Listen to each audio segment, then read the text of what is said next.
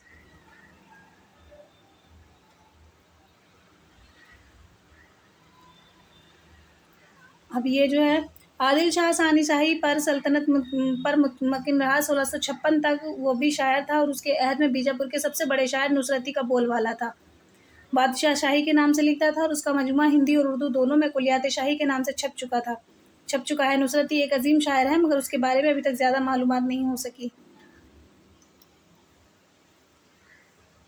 یہ نصرتی کے متعلق کچھ اہم نکات، اس کی تصنیف یہ ہیں: تاریخ سکندری، حسن عشق، علی نامہ۔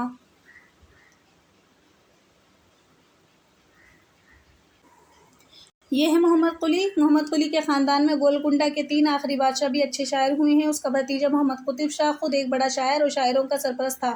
اس کا دیوان بھی دستیاب ہو گیا ہے، جس کے مطالعے سے پتہ چلتا ہے کہ وہ بھی اپنے چچا کی طرح ہر قسم کی نظم لکھ سکتا تھا۔ اس کی زبان میں وہی مزہ، شیرینی اور روانی پائی جاتی ہے جو قلی قطب شاہ کے ہاں ملتی تھی۔ اس کے کلام بھی مقامی رنگ اور تشبیہوں سے بھرا ہوا ہے۔ شاعری میں اس کا تخلص ذل اللہ تھا۔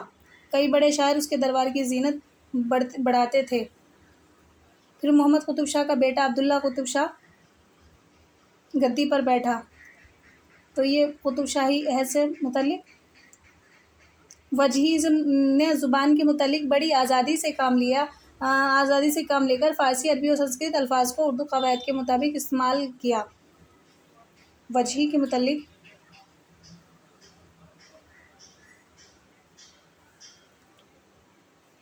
وجیہی نے نثر میں سبرس نام سے ایک لاجواب ادبی تصنیف چھوڑی ہے۔ اس میں تصوف کے پرمعنی اور عمیق خیالات تمثیلوں اور علامتوں کی صورت میں پیش کیے گئے ہیں۔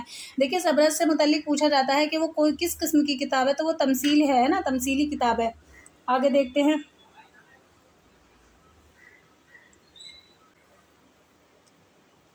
یہ اشرف نامی شاعر ہوئے تھے، جس نے نوسرہار تصنیف کر کے کربلا کے عظیم حادثے کو اپنے ڈھنگ میں پیش کیا۔ یہ نظم 1525 میں لکھی گئی۔ اس کے بعد قلی قطب شاہ، وجیہی، عادل شاہ، نصرتی، غواصی سبھی نے مرثیے لکھے۔ تو مرثیے کی پہلی جھلک کس کتاب میں دکھائی دیتی ہے؟ نوسرہار میں، اشرف بیابانی کی۔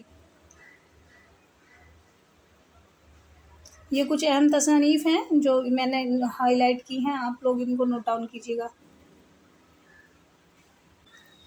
ولی کو ایک زمانے تک اردو شاعری کا بابا آدم کہا گیا۔ یہ بات تاریخی نقطۂ نظر سے تو درست نہیں کہ ولی کو اردو کا پہلا شاعر مانا جائے، مگر اس نقطۂ نظر سے یہ خیال صحیح ہے کہ وہ دکن کے سب سے بڑے شاعر تھے، اور انہی کے چراغ فن سے شمالی ہند میں بھی اردو شاعری کے چراغ جلے۔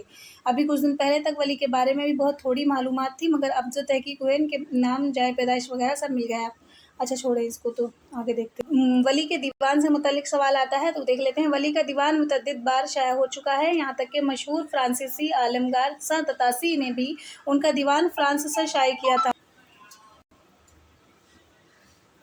ولی نے غزل، مثنوی، قصیدہ وغیرہ ہر طرح کی نظمیں لکھی ہیں۔ کہا جاتا ہے کہ ان کا نام ان سے پہلے دلی پہنچ گیا تھا، اور ان کی غزلیں وہاں کی گلیوں اور بازاروں میں گائی جاتی تھیں۔ دکن اور شمالی ہند میں، یعنی کہ دلی میں جو ایک رابطہ پیدا کیا تھا، وہ ولی کی غزل گوئی نہیں کیا تھا، اور یہاں کے شعراء بڑے متاثر ہوئے تھے۔ تو وہی ہے، سب شاہ گلشن کے یہاں ٹھہرے تھے، کس طرح سے ولی دہلی آئے۔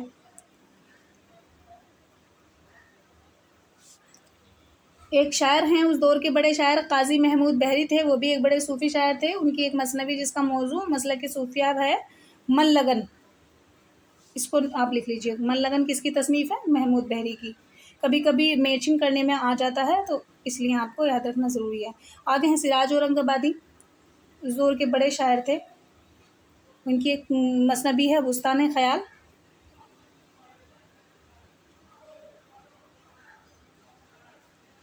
تیسرا باب ہے دلی 18ویں صدی میں۔ اب دیکھتے ہیں دلی میں کس طرح سے اردو کی نشو و نما ہوتی ہے۔ اردو کے بعض علماء کا خیال ہے کہ شمالی ہند میں اردو کی ترقی کا ذکر کرتے ہوئے انہیں جائسی، قطبن، کبیر، میر اور تلسی داس کی تخلیقات کے کچھ حصوں کو اردو کا ہی ابتدائی روپ سمجھنا چاہیے، کیونکہ اس وقت تک زبانیں اپنے دور تغیر میں بھی اور اردو بھی اودھی، برج یا پوروی سے اتنی ہی قریب یا دور تھی جتنی کھڑی بولی پر مبنی ہندی۔ مگر اس مختصر تاریخ میں اس بحث کو چھیڑنا اس لیے ضروری نہیں ہے کہ مذکورہ شعراء کے بارے میں جسے واقفیت حاصل کرنی ہوگی وہ ہندی ادب کی تاریخ میں ان کے حیات اور کارناموں کے مطالعے سے کر سکتا ہے۔ آگے دیکھتے ہیں، دیکھیے شمالی ہند کے شاعر افضل پانی پتی نے 12 ماسے کی روایت میں ایک بڑی پر اثر مثنوی بکٹ کہانی کے نام سے لکھی، جو شائع ہو چکی ہے۔ مثنوی 1625 عیسوی سے پہلے کی تخلیق ہے اور شمالی ہند کی زبان کا بہت اچھا نمونہ کہی جا سکتی ہے۔ افضل کے علاوہ اور دیگر شعراء تھے شمالی ہند کے جعفر زٹلی اور اٹل نامہ کے نام اٹل کے خاص نام سے قابل ذکر ہیں، نام خاص طور پر قابل ذکر ہے۔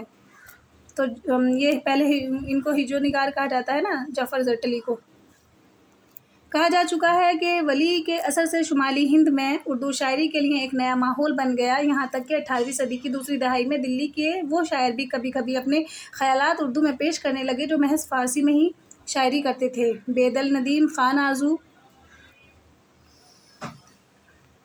دیکھیے ایک سوال یہ بنتا ہے کہ کون سی صدی سے باقاعدہ اردو میں شاعری جو ہے وہ صاف ستھرے انداز میں ملنے لگی تھی؟ تو یہ 18ویں صدی۔ 18ویں صدی کے آغاز سے ہی ہم کو اردو شاعری کے صاف ستھرے نمونے ملنے لگتے ہیں۔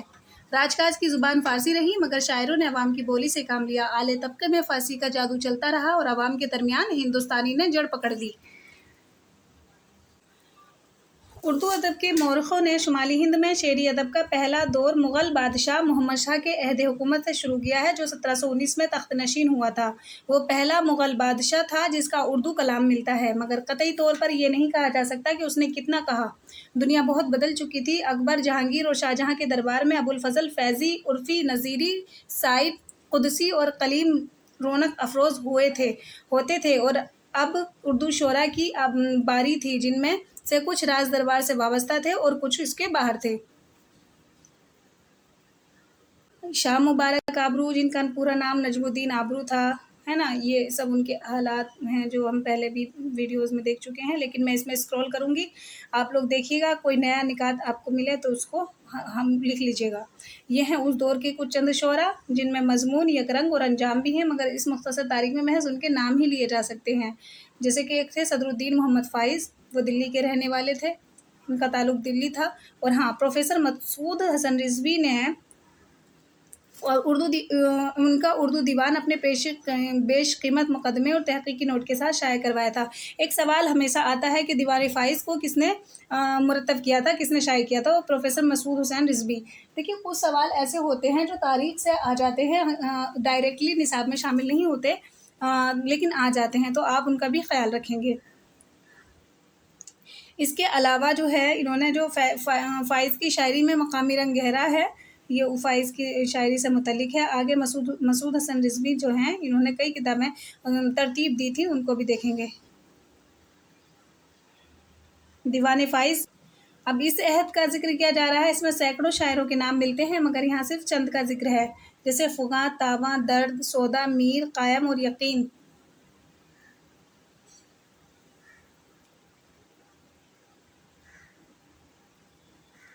میر عبدالحی تاباں جو کہ بہت ہی خوبصورت تھے، جن کے دیکھنے خود وہ آتے تھے، ہے نا، بادشاہ۔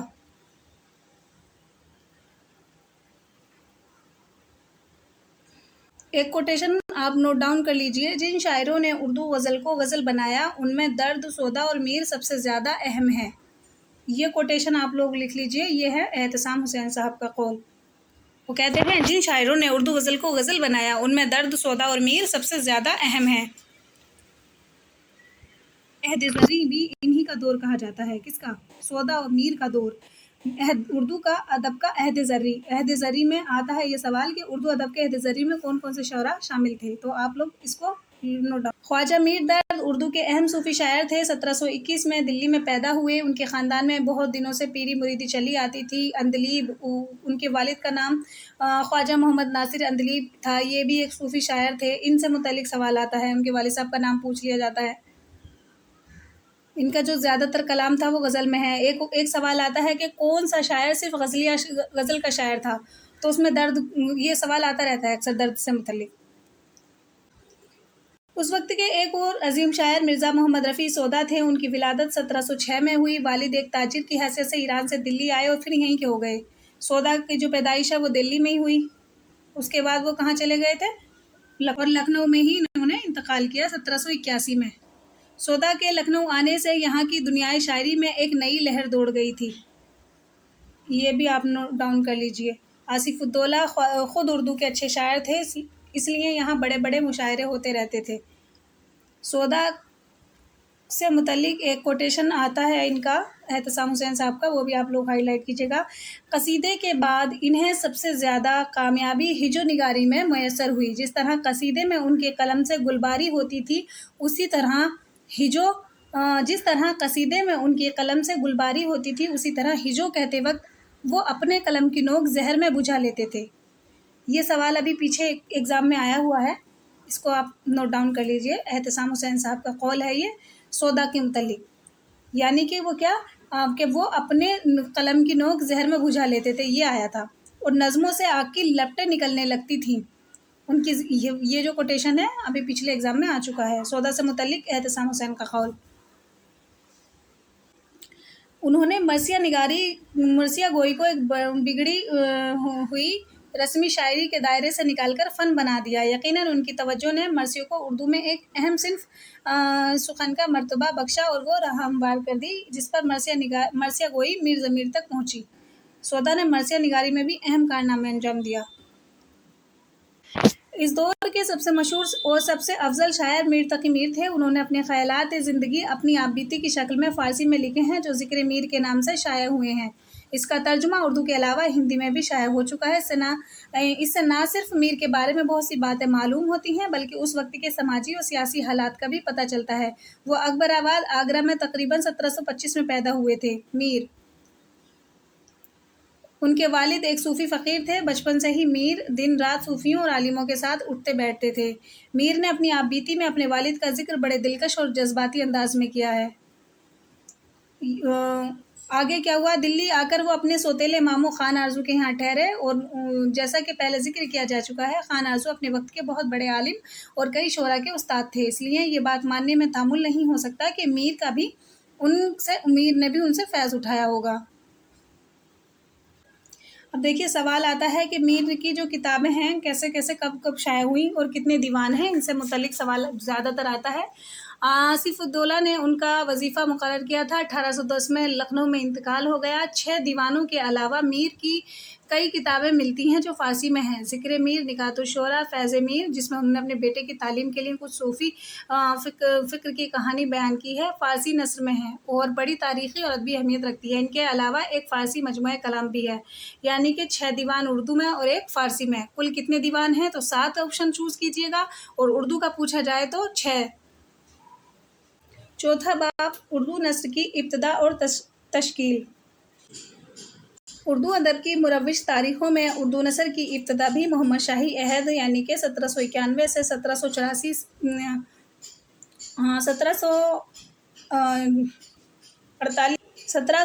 سے 1748 سے ہی مانی جاتی ہے اور سب سے پہلی کتاب فضلی کی کربل کتھا قرار دی گئی۔ کہاں؟ شمالی، جو کہ ملا حسین واز کاشفی کی مشہور فارسی کتاب روضۃ الشہداء کا اردو ترجمہ ہے۔